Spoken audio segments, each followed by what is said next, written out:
நம்முடைய சுந்தர சுவாமி சொன்னதை நேரடியாக பயிற்சியாக ஆதி பிரண வாசியத்துக்கு கற்றுத்தரப்படுகிறார். சொல்கிறாரு, நிறையாமல் ஒரு பொழுதும் நினைந்தறியேன்கிறார்.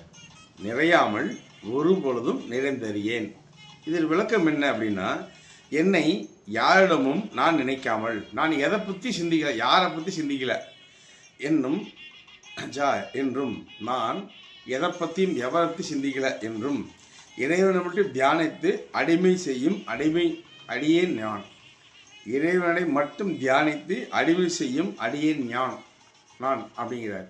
அப்போ சதாகாலம் வேறு எந்த சிந்தனை இல்லாமல் சதாகாலம் இறைவனுடைய சிந்தனை செய்யும் அடிமைங்கிறாரு. அது எப்படி? அதைத்தான் நமச்சிவ வாழ்க நாதன் தாழ் வாழ்க இமைப்பொழுதும் என் நெஞ்சில் நீங்காதான் தாழ் வாழ்கிறார். அப்போ இந்த கலியுகத்தில் சதாகாலம் இறைவனுடைய நாமத்தை எப்படி சொல்லிக்கொண்டு இருப்பது, நின்றும் இருந்தும் கிடந்தும் நடந்தும் என்பதை நம்முடைய ஆதிபரவாதியில் கற்றுத்தரப்படுகிறது. சகல சௌபாக்கியம் பெறுக.